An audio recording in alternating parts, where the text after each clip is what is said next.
벌어졌을까요? 진성호의 융단 폭격 시작합니다. 문재인 대통령을 융단 폭격합니다. 방송에 앞서 아직 진성호 방송의 구독자가 아니신 분들은 붉은색 구독 버튼 눌러주십시오. 더 좋은 방송으로 보답하겠습니다. 아울러 2020 황교안TV, 오세훈TV도 많이 구독해 주시기 바랍니다. 자, 오늘 작심한 것처럼 황교안 대표가 입을 열었습니다. 자, 황교안 대표는 문재인 대통령을 만나 이렇게 말했습니다. 우한 코로나 사태는 인재다. 단어도 우한 코로나라고 이야기했습니다. 오늘 대통령은 깊이 국민 앞에 사죄해야 한다. 이렇게 말했습니다. 그것이 대한민국 국정 수반으로서 최소한의 도리이자 국민에 대한 예의다. 이렇게 강조했습니다. 황교안 대표는 우한 코로나 사태는 중국으로부터 시작된 감염병 확산 사태였다. 그러나 점차 우리나라의 우한 코로나 사태는 인재의 성격을 띠기 시작했다.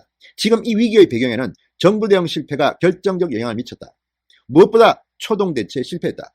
중국발 입국 금지 조치가 위기 초반에 반드시 실시되어야 했다. 그러나 우리 당은 물론 국민과 전문가들이 얼마나 줄기차게 요구하고 호소했나. 그러나 대통령은 듣지 않았다. 이렇게 말했습니다. 대통령은 듣지 않았다.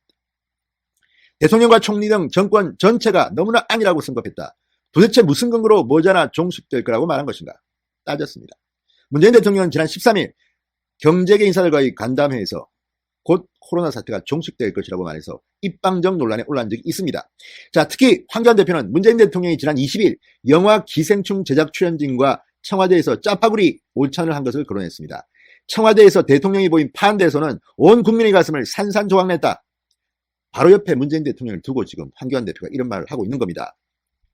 근거 없는 낙관론이 방역 태세를 느슨하게 했다. 일상으로 돌아간 국민이 대거 감염 위험에 노출됐다. 그 결과 마스크 한 장 손에 넣지 못한 채 국민은 발 동동 구른다. 그러고도 남 탓, 책임 뒤집어 씌우기가 이어졌다. 대구 코로나, 대구 봉쇄, 주워 담을 수 없는 말이 대구 경북 시도민 가슴을 후벼 팠다. 이것이 인재가 아니면 도대체 뭐가 인재인가? 작심한 것 같습니다. 오늘 황교안 대표. 국민은 누구를 탓할 수밖에 없겠나. 결국 여기 계신 대통령, 이 정권이다. 그것이 무겁고도 들끓는 민심의 실체다. 우리 국민이 먼저인지 중국이 먼저인지 국민은 진지하게 묻고 있다. 피해자인 국민을 갑자기 가해자로 둔갑시켜 책임을 씌운 박능우 보건복지부 장관, 전 세계 주요 국가가 우리 국민의 입국을 막고 심지어 부당한 격리 조치를 당하는데도 속수무책 아무것도 하지 않는 강경화 외교부 장관, 즉각 경질하라 이렇게 촉구했습니다. 전쟁 중에 장수를 바꾸는 것은 바람직하지 않다는 생각에서 그간 참고 또 참았다. 그런데 이제 그 수준을 넘었다. 이분들이야말로 패전의 원인이다 이렇게 지적했습니다. 사태를 돌파할 전문가 현장형 인재를 즉각 투입하라. 청문 절차를 포함한 모든 인사 절차를 국회 차원에서 일거에 밟겠다. 비상시국에 맞는 책임형 장관이 시급하다. 이렇게 밝혔습니다. 대신에 황교안 대표는 재정적 법적 지원은 국회의 의무이자 역할이다. 통합당은 협조와 협력을 아끼지 않겠다. 예비비든 추경 경정 예산이든 모두 선제적으로 돕겠다고 말했습니다. 오늘 황교안 대표가 작정한 것 같습니다. 대구를 방문해서 어제 했던 말들도 기억납니다.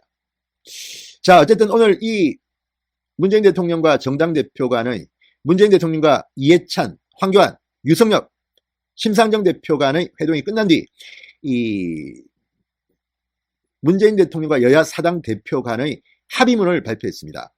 이 문재인 대통령과 여야 사당 대표는 이 합의문, 공동 발표문에서 국회 코로나19 대책 특별위원회와 정부는 적극적으로 협력한다. 코로나19 사태 확산 방지와 피해 지원, 경제 활력 회복을 위해 추가 경정 예산 편성을 포함한 과감하고 신속한 특단의 대책이 필요한데 인식을 같이 한다고 밝혔습니다. 자, 이제 국회가 같이 협력해서 돌아가야 됩니다. 그렇지만 오늘 황교안 대표의 문재인 대통령 면전에서의 발언은 속이 다 시원했습니다. 잘하셨습니다. 진성호의 융단 폭격이었습니다. 여러분 감사합니다.